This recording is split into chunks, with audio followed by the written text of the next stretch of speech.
वयने अनुरक्ता जीर्ण वयन जे करंती भावेण अमला असंकलिठा ते हुंती परित संसारी। बोलिए भगवान महावीर पावन चरित गुरुदेव जी बंधु मन वच काये भव सागर को तरण में करो हमारी सहाय। जिन शासन जिन वाणी सदा जयवंत हो श्रवण संग सदा अविचल मंगल हो। मुक्ति को प्राप्त श्रमण भगवान महावीर स्वामी उनकी परम पावन कल्याणी भागवती वाणी वाचक प्रमुख श्री इंद्र भूति गौतम आदि गणधर भगवंत युग प्रधानाचार्य परम पूज्य श्री सुधर्मा स्वामी जी महाराज उनकी परम पावन पाठ परंपरा वर्तमान आचार्य ध्यान योगी परम पूज्य श्री शिव मुनि जी महाराज एवं गुरुजन सबके पावन चरण सरोजों में मेरा अनंत अनंत बार वंदना नमस्कार। उपस्थित धर्म प्रेमी सज्जनों माताओं तथा बहनों, 12 भावनाएं 4 भावना तक सुना चुके। अब 5वीं भावना अन्यत्व। अन्यत्व का मतलब न्यारा न्यारा न्यारा न्यारा न्यारा अलग अलग। देखो, एक हमारा जीवन सामाजिक, एक राष्ट्रीय जीवन। वहाँ पर तो बात आती है परस्परोपग्रहो जीवाना। जीवों का लक्षण क्या है कि एक दूसरे का उपकार करना, एक दूसरे का सहयोग करना। जब ये जीवन होता है ना, तो जीवन के 4 दिन बड़े आराम से निकल जाते हैं। जब ये ऐसा नहीं होता, सबके मुंह अपनी अपनी ओर, ये जीवन चलाना आसान नहीं होता। हर व्यक्ति हर काम नहीं कर सकता, हर व्यक्ति हर काम नहीं कर सकता। कोई किसी कार्य में एक्सपर्ट है, निपुण है, विशेषज्ञ है, और कोई किसी कार्य में। जो जिसमें विशेषज्ञ होता है वो फटाफट कर देता है, और जो नहीं होता वो नहीं होता। जैसे भाइयों का बाहर की दुनिया में वहाँ हाथ ज़्यादा चलते हैं, और बहनों के घर की दुनिया में हाथ ज़्यादा चलते हैं। और उनको रोटी बनानी है फटाफट बना देंगे, और भाइयों को बनानी हो तो सोचेगा फलानी चीज़ कहाँ पर है, कहाँ है, और उसका अभ्यास नहीं है। तो सामाजिक जीवन अलग बात है। और देखा जाए जिन समाजों में प्यार होता है, एक दूसरे का सहयोग होता है, हठाग्रह से दूर होते हैं, वो समाजें पल्लवित होती हैं, बढ़ती हैं, और उनके अंदर खुशहाली होती है, सारे खुश होते हैं। और जहाँ पर ये बातें ना हो, फिर सबके मुंह उड़े होते हैं, निराशा होती है, खुशी नहीं होती। लेकिन हमारी आत्मा केवल इसी जीवन तक तो सीमित नहीं है। हमारी आत्मा तो इस जीवन से पहले भी थी और आगे भी रहेगी। अब हमें ऐसा काम करना जिससे हमारा भविष्य भी, भूत तो बीत चुका है, भविष्य भी क्या हो, अच्छा हो। अब उसको अच्छा बनाने के लिए इस जीवन को भी अच्छा बनाना होगा। इस जीवन को कैसा बनाना? एक तो उपकार प्रधान, उपकार सहयोग प्रधान, और दूसरा आचार प्रधान। हमारा क्या हो? आचार भी अच्छा हो। हमारा आचार अच्छा होगा, हमारा जीवन उपकार प्रधान है, तो हमारा भविष्य क्या होगा? निश्चित रूप से अच्छा हो। अब किसी के ऊपर उपकार हम कब कर सकते हैं? खुद तो चारपाई से उठ नहीं सकता, दूसरे का क्या उपकार करेगा? कि वो सलाह ही देगा। तो जानते हैं, जो ज्यादा सलाह देता है ना, उसकी कोई नहीं सुनता। जिसके अंदर जो कर्म करने की शक्ति है, जिसके अंदर सामर्थ्य है, शरीर स्वस्थ है, सदा एक दूसरे का कंधे से कंधा मिला के चलता है। जब कोई वह बात कहता है तो सारे ध्यान से सुनते हैं, और करने कराने को कुछ नहीं और सलाहें दे रहा है, तो उसकी कोई बात, उसकी सलाह का कोई गौरव नहीं होता। तो जब हमारा शरीर स्वस्थ होगा, शारीरिक दृष्टि से भी स्वस्थ होंगे, दिमाग की दृष्टि से भी स्वस्थ होंगे, परिवार की दृष्टि से भी स्वस्थ होंगे, आर्थिक दृष्टि से भी समर्थ होंगे, सब प्रकार से समर्थ होंगे, तो हम ज़्यादा से ज़्यादा उपकार कर सकते हैं। और इस सामर्थ्य के लिए तो उसको हर समय ध्यान रखना पड़ेगा ना, खाने का, पीने का, उठने का, बैठने का, सोने का, सब बातों का ध्यान रखना होगा। अपने समय को व्यर्थ में गवाएगा तो ये सामर्थ्य नहीं आएगा। एक एक क्षण को क्या करना है, जब वो सार्थक करेगा मेहनत के द्वारा। हर समय किसी के आगे हाथ नहीं करनी, क्या ले भाई मेरा सहयोग कर, मेरा करके, तो अपने अंदर हिम्मत पैदा करो ना। और ये हिम्मत कैसे पैदा होगी? हिम्मत ऐसी होगी जब हम उसका अभ्यास करेंगे, जब हम अच्छे रास्ते पर चलेंगे, अपने समय को अच्छी तरह से उसको व्यवस्थित करेंगे, किस समय क्या करना है, क्या कैसे करना है, सारा ध्यान रखेंगे ना, जिसको कहते हैं एक्टिव होंगे, क्रियाशील होंगे, तभी हम एक उपकार वाली बात कर सकते हैं। और दूसरी बात है आचार प्रधान।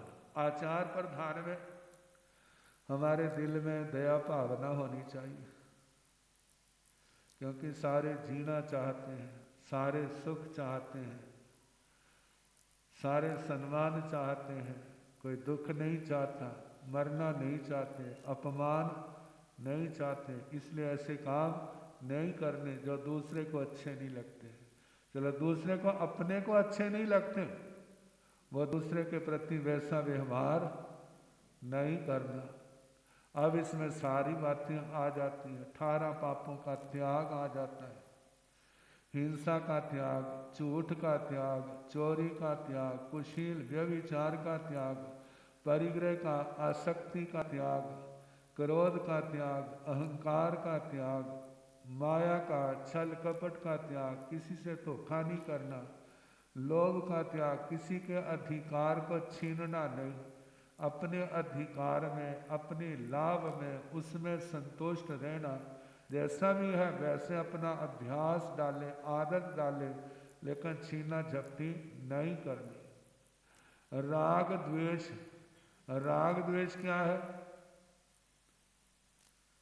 राग और द्वेष, राग को कहते हैं आसक्ति, द्वेष को कहते हैं घृणा। कहते हैं अच्छी वस्तु के प्रति लगाव होना बुरी बात नहीं है, लेकिन जब राग होता है तो अपना बुरा भी अच्छा लगता है, जहाँ द्वेष होता है उसका अच्छा भी क्या लगता है, बुरा लगता है। कब? जब हमारे अंदर राग और द्वेष होते। इन राग द्वेष से ऊपर उठना, इनका त्याग करना, कहते गुणग्राही बनो। और उसके बाद जो अपने अंदर दोष है उनको छोड़ने का प्रयास करो।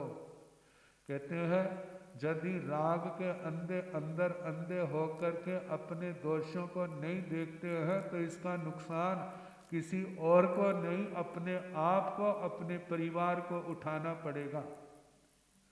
और दूसरे मानो अच्छे हैं, अच्छाइयाँ हैं, उनके प्रति घृणा पैदा करोगे, उनके प्रति घृणा रखोगे, नफरत रखोगे तो नुकसान किसी और का नहीं, किसका होगा भला? अपना ही होगा। जो अच्छे लोग थे उनसे तो दुश्मनी बना ली, और जो बुरे लोग थे उनसे क्या कर ली? मित्रता कर ली। तो वो क्या करेंगे? वो उसको क्या लाभ देंगे? जो कुछ है उसका वो भी छीन लेंगे, और अच्छों से तो संबंध तोड़ लिया। तो इसका नुकसान किसको होगा? इस आत्मा को। तो कहा राग द्वेष, इसके प्रति विवेक रखना।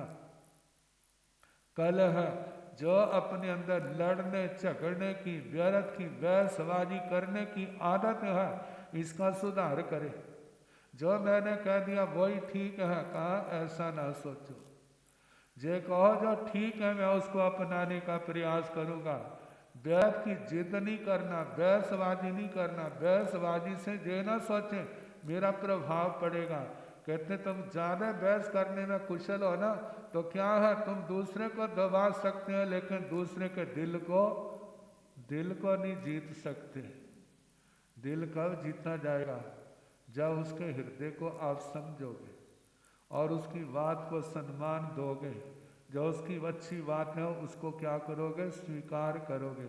और अपनी बुरी बात है तो उसको भी स्वीकार करोगे, तभी दूसरे के दिल में क्या होगा? सम्मान होगा।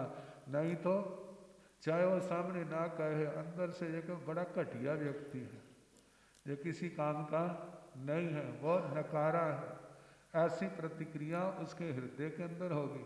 अब बोलने से तो नहीं, बोलने से तो उसका नुकसान होगा, लेकिन उसकी एक अंदर धारणा बन जाएगी, उसका विश्वास उठ जाएगा। जो व्यक्ति विश्वास के योग्य नहीं है, क्यों हुआ ऐसा? क्योंकि उसकी हठ, उसकी जिद, और वो भी क्या है? गलत। तो कलह, लड़ने झगड़ने का जो स्वभाव है उसको दूर करे। कहते सच को अपनाए, चाहे वो अपने अंदर है चाहे दूसरे के अंदर है। जो बुरी बात है उसको छोड़ने का प्रयास करे। मानो कभी ऐसा प्रसंग आता है तो उसको बड़े विवेक से सुलझाने का प्रयास करे। कोई लड़ने के लिए आता है तो हाथ जोड़ के कह रहे भाई मेरी क्या गलती है, मेरी क्या गलती है तो सुधार कर लो। नहीं है तो कह दो कि मेरा तो इसमें कोई नहीं है, आप समझो इसको। दूसरा फिर भी नहीं मानता, किनारा कर दो, मेरे पास समय नहीं है, फिर सोचेंगे जब दिमाग ठंडा होगा। अव्याख्यान, किसी पर झूठा दोषारोपण लगाना, किसी के ऊपर झूठा दोषारोपण लगाना। कितने सुनी सुनाई बातें कह देते हैं। कहते हैं आंखों का और कानों का कितना अंतर है। अब किसी से सुना और धारणा बना ली कि वो व्यक्ति ऐसा है, जब कोई ऐसा है नहीं है।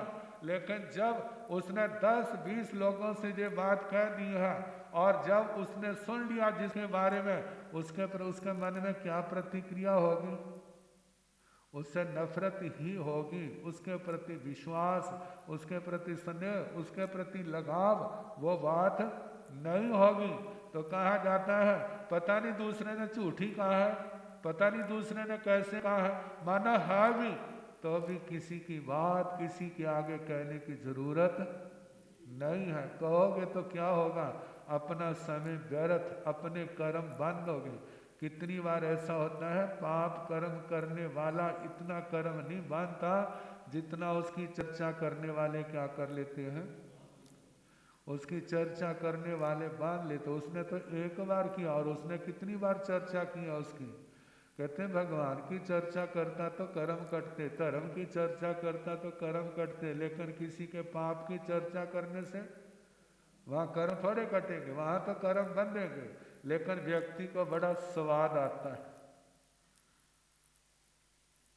तो कहा कि अव्याख्यान किसी पर झूठा दोषारोपण नहीं लगाना।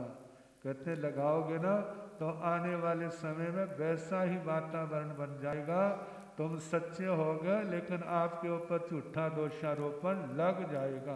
क्यों लगा है? क्योंकि आपने लगाया था, इसलिए क्या हो गया, आपके ऊपर लग गया। तो कहा जाता है दोषों का निर्णय करने में, किसी के ऊपर आरोप लगाने में 100 बार सोच लो, बार बार सोचो, उसके कल पर छोड़ दो, अगले कल के ऊपर छोड़ दो, बच जाओगे। और जल्दबाजी करोगे तो फंस जाओगे। पै शून्य चुगलखोरी। चुगलखोरी जानते क्या होती है? बताने की जरूरत नहीं है, कैसे चलती है। हाँ उसने ऐसा कहा, उसने ऐसा कहा, तेरे संबंध में ऐसा कहा। मानो एक से भूल हो गई है, आप उसको बज्जर लेप क्यों बना रहे हो? छोड़ दो उसको, एक दूसरे को गुमराह ना करो। परिणाम किसको भोगना पड़ेगा? उसी को। अब जैसे आप साधु नहीं है तो दूसरा भी तो साधु नहीं है, तो दोनों का क्या होगा? आपस में घमासान होगा।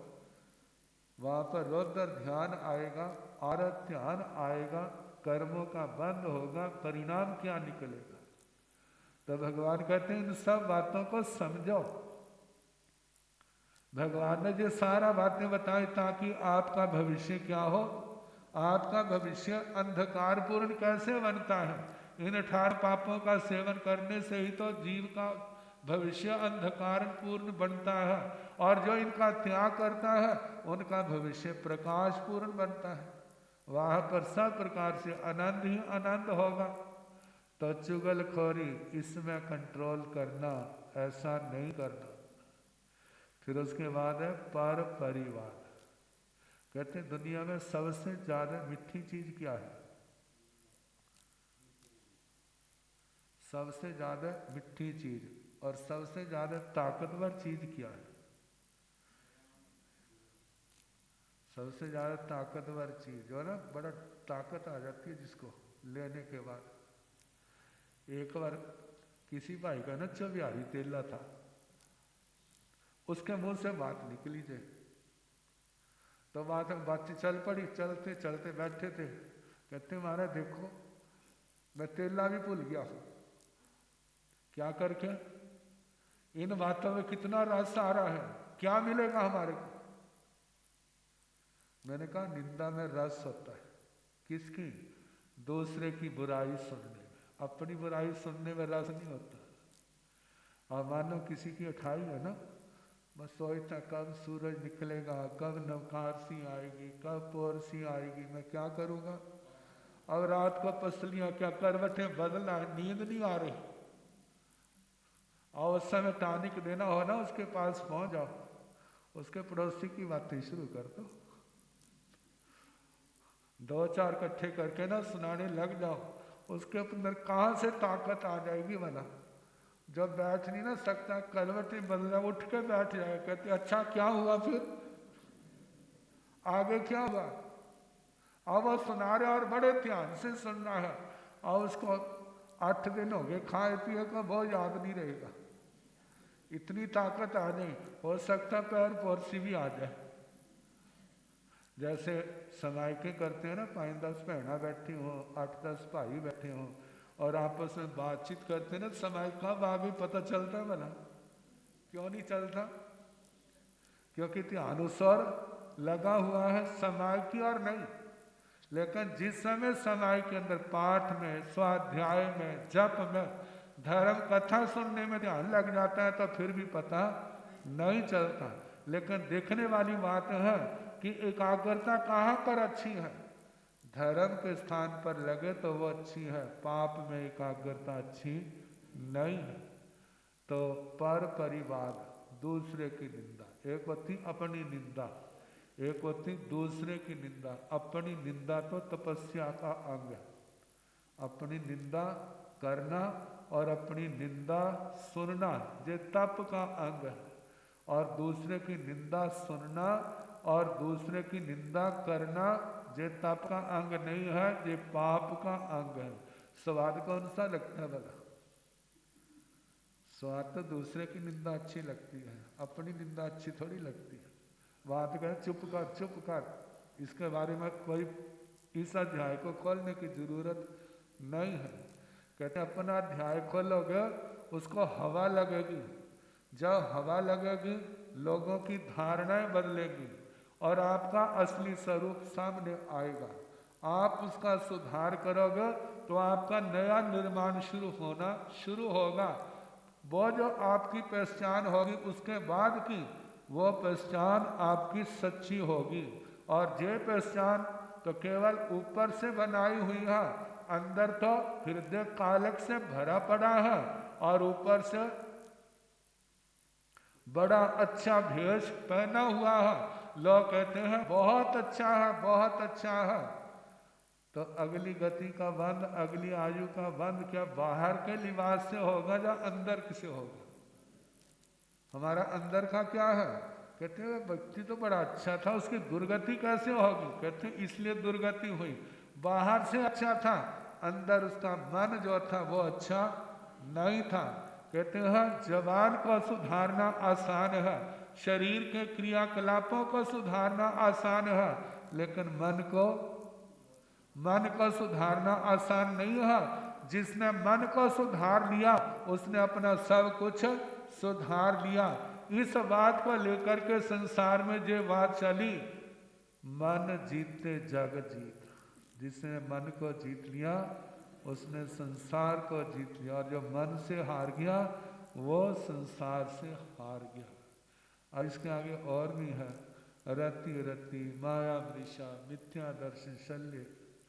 रति कहते हैं संसार के सुखों में मन लगाना, धर्म के अंदर मन नहीं लगाना, छल पूर्वक झूठ बोलना, किसी को पता ना चल जाए, अविद्या की उपासना करना, मिथ्यात्व क्या है? अरिहंत परमात्मा, निर्ग्रंथ गुरु, केवली प्ररूपी धर्म से विपरीत श्रद्धा रखना, ये मिथ्यात्व गलत है। हमें किन से जुड़ना? अरिहंत परमात्मा। हमारे भगवान कौन है? अरिहंत परमात्मा है। हमारे गुरु कौन है? अरिहंत भगवान के द्वारा बताए गए मार्ग पर चलने वाला जो त्यागी साधु वर्ग है वो हमारे गुरुजन है। और हमारा धर्म क्या है?